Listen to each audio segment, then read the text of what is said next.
सोचिए, क्या हो अगर टेक्नोलॉजी में जो अगली बड़ी छलांग आने वाली है वो कोई बहुत बड़ी मशीन या कोई जबरदस्त आइडिया ना हो, बल्कि कुछ इतना छोटा हो कि हमारी हथेली में समा जाए, लेकिन जिसमें दुनिया को बदलने की पूरी ताकत छिपी हो। आज हम बात करने वाले हैं इसी छोटी सी चीज के बारे में। ये जो दिख रहा है ना, ये है एक गैलियम नाइट्राइड सेमीकंडक्टर वेफर। और पता है, ये भारत के टेक्नोलॉजिकल भविष्य की पूरी कहानी के एकदम सेंटर में है। तो चलिए इसी कहानी में थोड़ा और गहराई से उतरते हैं।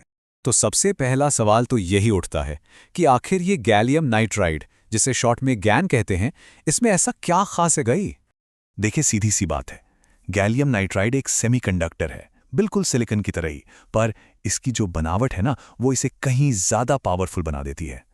ये कहीं ज्यादा वोल्टेज और तापमान को झेल सकता है, और यही चीज इसे हाई परफॉर्मेंस इलेक्ट्रॉनिक्स के लिए एकदम परफेक्ट बना देती है।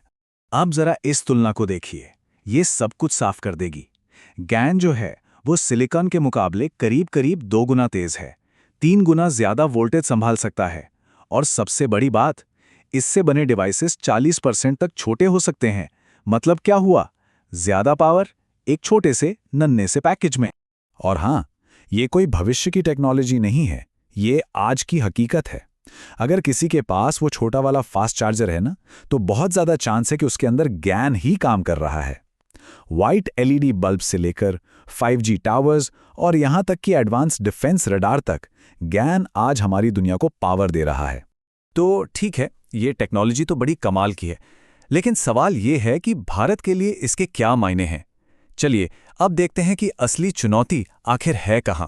सिर्फ ये एक आंकड़ा देखिए, 90%। भारत अपनी जरूरत की 90% से ज्यादा हाई पावर सेमीकंडक्टर चिप्स बाहर से मंगवाता है, मतलब इंपोर्ट करता है। ये एक बहुत बहुत बड़ी निर्भरता है। और इस निर्भरता का असली असर कब दिखा? 2020 में, जब दुनिया भर में सप्लाई चेन टूट गई। याद है ना, कारें बननी बंद हो गई, इलेक्ट्रॉनिक्स के दाम आसमान छूने लगे। तब जाके ये एहसास हुआ कि भाई, ये चिप्स सिर्फ छोटे मोटे पुर्जे नहीं हैं, ये तो एक बहुत जरूरी इंफ्रास्ट्रक्चर हैं। और ये निर्भरता है क्यों? क्योंकि दुनिया की 70% से ज्यादा चिप मैन्युफैक्चरिंग बस कुछ गिनी चुनी जगहों पर, खास करके पूर्वी एशिया में होती है। अब भारत इसी समीकरण को, इसी इक्वेशन को बदलना चाहता है। और इसी बड़ी चुनौती का जवाब है इंडिया सेमीकंडक्टर मिशन। सरकार अब देश में ही एक पूरा का पूरा चिप इकोसिस्टम बनाने के लिए बहुत बड़े पैमाने पर इन्वेस्ट कर रही है। लेकिन सुनिए, ये कहानी सिर्फ सरकारी नीतियों और बड़े बड़े मिशन की नहीं है। नहीं, ये उन लोगों की कहानी है जो जमीन पर असल में इस सपने को हकीकत में बदल रहे हैं। जरा एग्निट सेमीकंडक्टर्स की कहानी देखिए। ये कोई रातों रात खड़ी हुई कंपनी नहीं है। अरे, इसकी जड़ें तो 15 साल से भी ज्यादा पुरानी रिसर्च में हैं, जो IISc बैंगलोर में शुरू हुई थी।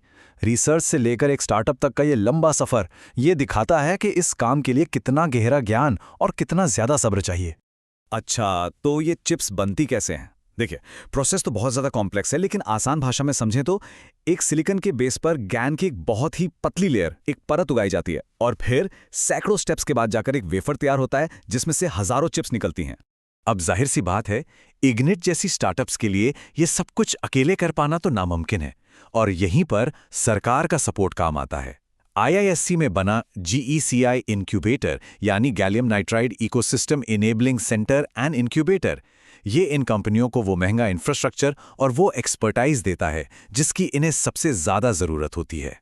तो फिर सवाल ये उठता है कि इन सारी कोशिशों के साथ ग्लोबल चिप की इस बड़ी सी दौड़ में भारत आखिर खड़ा कहाँ है? अगर एक नजरिए से देखें तो ऐसा लगता है कि भारत इस रेस में थोड़ा सा लेट हो गया है। कई देश तो दशकों से इस फील्ड में हैं, और भारत को अभी एक लंबा सफर तय करना है। लेकिन एक दूसरा नजरिया भी है। क्या किसी को पता है कि 1980 के दशक में भारत सेमीकंडक्टर बनाने में ताइवान से भी आगे था? हाँ, लेकिन फिर हम पिछड़ गए। तो ये एक नई शुरुआत नहीं है, ये एक तरह से वापसी करने की कोशिश है। और अब आते हैं सबसे जरूरी बात पर। आज असली चुनौती एक चिप का आविष्कार करना नहीं है, वो काम तो भारत की लैब्स में हो रहा है। असली चुनौती है उसे बड़े पैमाने पर बनाना, लाखों करोड़ों की संख्या में। इसको ऐसे समझिए, एक अनोखी चीज बनाने वाली दुकान और आइकिया में क्या फर्क है? एक जगह आपको एक खास चीज मिलेगी और दूसरी जगह वही चीज हजारों की तादाद में भरोसे के साथ मिलेगी। बस यही फर्क है। भारत आज बिल्कुल इसी मोड़ पर खड़ा है। हमारे पास टेक्नोलॉजी है, हमारे पास ये एक वेफर है जिस पर हजारों चिप्स हैं। लेकिन सबसे बड़ा सवाल ये है, क्या भारत इस एक वेफर की सफलता को हजारों वेफर्स तक दोहरा सकता है? क्या हम हर बार बिल्कुल एक जैसी क्वालिटी और उसी भरोसे के साथ चिप्स बना सकते हैं? भारत के सेमीकंडक्टर भविष्य का पूरा दाव बस इसी एक सवाल के जवाब पर टिका है।